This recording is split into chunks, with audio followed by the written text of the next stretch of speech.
ఆధారాలు చూపండి అని సవాల్ చేశారు. ఇప్పుడు కాంగ్రెస్ కూడా అదే అడుగుతుంది. అప్పుడు మీరు అనుసరించిన వైఖరిని ఇప్పుడు కాంగ్రెస్ కూడా అనుసరిస్తుంటే తప్పు ఎలా అవుతుంది వెంకటేశ్వర్లు గారు? గుడ్ ఈవినింగ్ రాజనీస్ వ్యూవర్స్ అండ్ తోటి ప్యానల్ మెంబర్స్ కు వినిపిస్తుందా సార్? వినిపిస్తుంది వెంకటేశ్వర్లు గారు, ప్లీజ్ కంటిన్యూ. ఇప్పుడు మేము ఏమంటున్నామంటే 9.5 సంవత్సరాలుగా 2013-14 లో ఉన్నటువంటి పర్ క్యాపిటల్ ఎంత ఉంది, 2013-14 లో తెలంగాణ వచ్చిన తర్వాత స్టేట్ ఇన్కమ్ ఎంత ఉంది, 2023లో గౌరవ్ కేసీఆర్ గారు ఓడిపోయే టైంకు పర్ క్యాపిటల్ ఎంత ఉంది, ఫర్ స్టేట్ ఇన్కమ్ ఎంత ఉంది అనేది కాంగ్రెస్ వాళ్ళు చెప్పాలి. ఇలా పర్ మంత్ ఇన్కమ్ 18,000 కోట్లు ఉంటే ఇలా కాంగ్రెస్ వచ్చిన తర్వాత అది డెఫిసిట్ అవుతుంది. ఇలా కాళేశ్వరం మీద, పాలమూరు రంగారెడ్డి మీద వాళ్ళు తట్టడి మట్టిది ఇలా ఈ 2.5 సంవత్సరాలుగా. నేను ఏమంటున్నానంటే, మేము తీసినటువంటి నైని కుంభకోణం అనే ఒక అంశాన్ని ఇలా సుప్రీంకోర్టులో రేవంత్ రెడ్డి యొక్క బినామీ వాళ్ళ కేసు సుప్రీంకోర్టు నోటీసులు ఇచ్చింది. కేంద్ర ప్రభుత్వానికి, రాష్ట్ర ప్రభుత్వానికి సుప్రీంకోర్టు నోటీసులు ఇచ్చిన దాని మీద మేము బయటికి తీస్తే గౌరవ్ రేవంత్ రెడ్డి గారు నోటికి వచ్చినట్టు మాట్లాడుతున్నారు. సరే, వారి విజ్ఞతకే వదిలేద్దాం. నేను ఏమంటున్నంటే, గెలిచినటువంటి కాంగ్రెస్ ముఖ్యమంత్రి అయినా, ఎంపీలైనా, ఎమ్మెల్యేలైనా ప్రజాసేవలో నిమగ్నమై పంచువాలిటీ ఉండాలి. వాళ్ళు ప్రమాణం చేసినటువంటి ప్రమాణం మీద ఉండాలి. ఇలా 2,000 ఉన్నటువంటి పెన్షన్ 4,000 పెంచుతున్నారు. పెంచిరా సార్? ఇలా కళ్యాణ లక్ష్మి కేసీఆర్ గారు తీసుకొస్తే తులమంగారం ఉన్నారు, ఇచ్చిరా సార్? ఇలా గ్యాస్ ఫ్రీ అన్నారు, 94 లక్షల మందికి గ్యాస్ ఇవ్వాలి, 22 లక్షలు. ఇలా 41,000 క్యాబినెట్ లో 41,000 కోట్లు క్యాబినెట్ లో పెట్టినటువంటి రుణమాఫీ 20,000 కోట్లు ఇచ్చారు. ఎక్కడ ఇచ్చారు సార్? మొత్తం ఇప్పుడు నేను ఏమంటున్నానంటే, టైం సరిపోదు. రాజ్ న్యూస్ పెట్టే ప్రతి అంశంలో 1 అవర్ టైం సరిపోవడం లేదు. నేను ఏమంటున్నానంటే, ఇవాళ మూసీ నది మీద 144 కోట్లు అవి ఉష్కాకి అయిపోయినాయి. ఇవాళ పాలమూరు రంగారెడ్డి మీద వాళ్ళు తట్టడి మట్టి తీయలేదు. కేంద్ర ప్రభుత్వం ఆంధ్రప్రదేశ్ కుమ్మక్కై అదొక వ్యవహారం చేస్తుంది. ఒక్క అంశమే కదా సార్, ఇలా బీసీ కులగణకు సంబంధించిన దాంట్లో 42% డిక్లరేషన్ లో బుట్ట దాఖలు చేశారు. ఇలా కామారెడ్డి డిక్లరేషన్ బుక్కడ అయిపోయింది, చేవెల డిక్లరేషన్ అయిపోయింది, వరంగల్ డిక్లరేషన్ అయిపోయింది. ఇవాళ గౌరవ లింగోజీ గారు ఏమంటున్నారంటే 80% 90% గెలిచినాము మేము సర్పంచ్లు అని చెప్తున్నారు. కాంగ్రెస్ పార్టీ బలపరిచినటువంటి మద్దతుదారులు 60% అంటే ఎక్కువ గెలవలేదు. ఒకవేళ కాంగ్రెస్ పార్టీకి రాష్ట్రంలో మంచి విలువలు, అభివృద్ధి, సంక్షేమం కనుక చూసుకునేది ఉంటే 90% గెలవాలి. 2 సంవత్సరాలు ఎలక్షన్ పెట్టకుండా 15th ఫైనాన్స్ కమిషన్ డబ్బులు రాకుండా ఎలక్షను అని చెప్పేస్తే బీసీ కులగణన ముందు చూపి 42% చూపి కేంద్రం నుంచి రావాల్సిన నిధులు రాకపోవడం వల్ల వాళ్ళు పెట్టిన 12,700 గ్రామ పంచాయతీలలో వాళ్ళు గెలిచింది ఐ థింక్ 55% ఉంటుంది.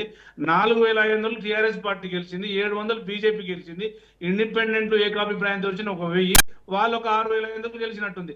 50%.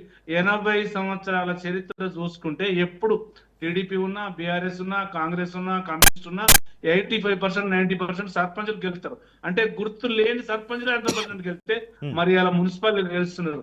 147 మున్సిపాలిటీలో దాదాపు 20 పెండింగ్ ఉన్నాయి. ఇలా 116 మున్సిపాలిటీలు, 7 కార్పొరేషన్ల 48 లక్షల మంది ఓటు హక్కు 11వ తారీఖు నాడు వినియోగించుకుంటున్నారు. ఇలా లింగోజీ గారు అంటున్నారు ఏమని, బాగా గెలిచిందని.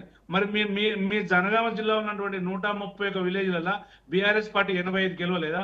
మీరు 21 గెలవలేదా?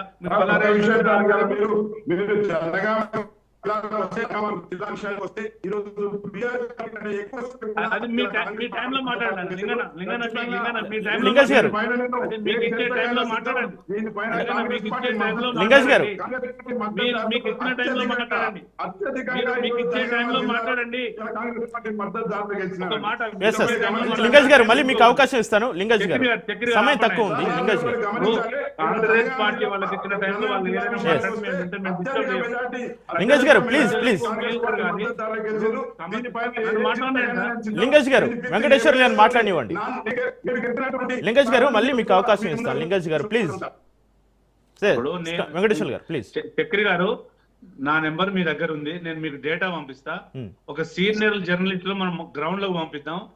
గత 27 నెలలుగా కాంగ్రెస్ పార్టీ వైఫల్యాలు ఎట్లున్నాయి, ఒక్క హామీ కూడా వాళ్ళ మేనిఫెస్టోలో పెట్టిన ఒక్క హామీ కంప్లీట్ కాదు.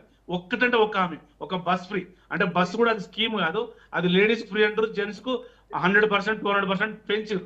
ఒక్క హామీ కాదు కదా. ఇవాళ సోషల్ మీడియాలో చూస్తే ఆ బూతులు తిడుతుంటే చెవులో దూదులు పెట్టుకునే సమాజం కనపడుతుంది. నేను ఏమంటానంటే గౌరవంగా కాంగ్రెస్ పార్టీ రాష్ట్రంలో గెలిచిన తర్వాత వాళ్ళ మేనిఫెస్టోని దగ్గర పెట్టుకొని గవర్నమెంట్ సలహాదారులను పెట్టుకొని దగ్గర పెట్టుకొని ఏమి ఇస్తానన్నాము ఏం చేయాలని దాని మీద వాళ్ళకి అవగాహన లేదు.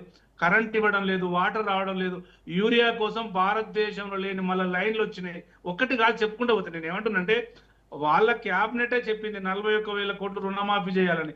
అప్పుడు అపోజిషన్ లో ఉన్నప్పుడు రేవంత్ రెడ్డి గారు మీరు పెళ్లిళ్ళు చేసుకోకూడదు, తులం బంగారం ఇస్తాము, మీరు రుణమాఫీ కంప్లీట్ చేస్తాము, 2 లక్షల రూపాయలు లోన్ తీసుకోండి ఇమ్మీడియట్లీ మీకు మాఫీ చేస్తామని చెప్పారు. ఇవాళ ఇంకా 22,000 కోట్లు ఇలా రైతులకు ఇవ్వాలి. రైతు బీమా రావడం లేదు, కరెంటు రావడం లేదు. పాలమూరు రంగారెడ్డి కేంద్ర ప్రభుత్వం డిపిఆర్ వాపస్ పంపింది. కాళేశ్వరం చిన్న డ్యామేజ్ లీకేజీలు వస్తే అది గవర్నమెంట్ బాధ్యత, అది డ్యామ్ సేఫ్టీ అథారిటీ రిపేర్ చేయడం లేదు. ఇప్పటికీ 5 సార్లు రైతు బంధు ఈ 2.5 సంవత్సరాల 5 సార్లు రైతు బంధు పడాలి. ఇవాళ వాళ్ళు వేసింది 2 సార్లు 3 సార్లు ఎగ్గొట్టిరు. 69 లక్షల మందికి 73,000 కోట్లు 12 విడతలుగా రాష్ట్ర ప్రభుత్వం కేసీఆర్ గారు వేసిన మాట వాస్తవం కాదా? ఇలా ఒక రైతు చనిపోయిన తర్వాత విత్ ఇన్ ది 45 days లో 5 లక్షల రూపాయల ఇన్సూరెన్స్ చెక్ వచ్చిన మాట వాస్తవం కాదా? ఎక్కడ లైన్ క్లియర్ లేకుండా యూరియా ఇచ్చిన మాట వాస్తవం కాదా? 200 రూపాయల పెంచిన 2,000కి ఇచ్చిన మాట వాస్తవం కాదా? పాలమూరు రంగారెడ్డి 90% కట్టిన మాట వాస్తవం కాదా? మిషన్ భగీరథ నీళ్ళు వచ్చిన మాట వాస్తవం కాదా? కరెంటు రెప్పపాటులో పోకుండా కాపాడింది వాస్తవం కాదా? ఎందుకు మాట్లాడతారు? ఇట్లాంటి నిరాధారమైన ఆరోపణలు చేయడంలో కాంగ్రెస్ పార్టీ కనుమరుగైపోయే పార్టీ. ఇలా నేడు హీరో రేపు జీరో అన్నట్టు గద్దర్ గారి పాట అన్నట్టు నేను ఏమంటున్నంటే గెలిచినప్పుడు అభివృద్ధి సంక్షేమం మీద పాలన మీద కాన్సన్ట్రేషన్ చేయకుండా వ్యక్తిగతంగా మాటలు మాట్లాడడం, బూతులు మాట్లాడడం అనేది ప్రజలు అసహించుకుంటారు. రాబోయే తరాలకు మనం ఏమిస్తామని చూసుకుంటారు. ఇలా ముఖ్యమంత్రి కానటువంటి వ్యక్తి, ఒక ఓటుకు నోటు సూటుకేసుతో దొరికిన వ్యక్తి ముఖ్యమంత్రి అయిందంటే ప్రజలు ఏమనుకుంటారు? ఇలా ప్రజాస్వామ్య పద్ధతిలో ఓటుకు నోటు కేసులో ఒక దోషిగా ఉన్న వ్యక్తి ఒక జడ్జి గారికి మేము అవార్డు ఇస్తున్నాం అంటే పార్లమెంటరీ వ్యవస్థ ఎంత మంచిగా ఉందో చూసుకోవాలి.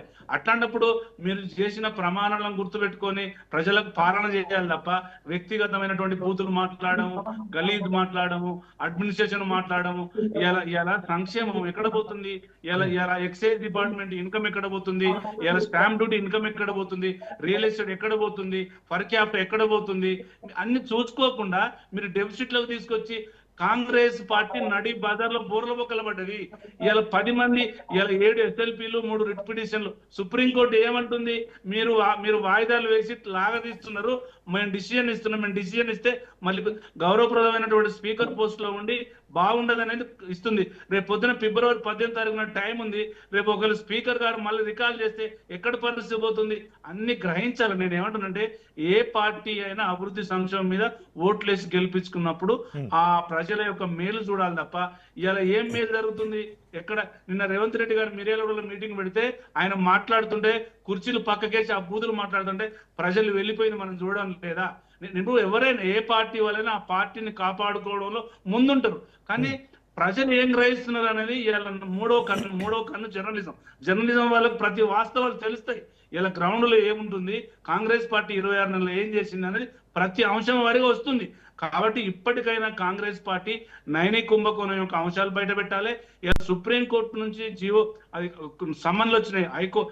సుప్రీంకోర్టుకి వెళ్ళి కేంద్ర ప్రభుత్వానికి రాష్ట్ర ప్రభుత్వానికి వచ్చినాయి. దాని మీద ఎంక్వైరీ చేయాలి, దాని మీద నోరు విప్పాలి. ఇలా హెచ్సిఎంఈ కుంభకోణం ఏమైంది, హైడ్రా ఏమైంది, మూసి ఏమైంది, కులగణన ఏమైంది, 42% ఏమైంది, రుణమాఫీ ఏమైంది, 4,000 పింఛన్ ఏమైంది, తులం బంగారం ఏమైంది, స్కూటీలు ఏమైనాయి, కరెంట్ ఏమైంది, అన్ని ఇప్పుడు కమిషన్ల పేరు కాలయాపన చేయడం అనేది పద్ధతి ఉండదు. ఎప్పుడైనా మీ టైం మళ్ళీ మీ దగ్గరికి వస్తాను. వెంకటేశ్వర్లు గారు ఒక్క నిమిషం, ఒక చిన్న బ్రేక్ తీసుకుందాం. బ్రేక్ తర్వాత డిబేట్ ని కంటిన్యూ చేద్దాం. చూస్తూనే ఉండండి రాష్ట్ర న్యూస్.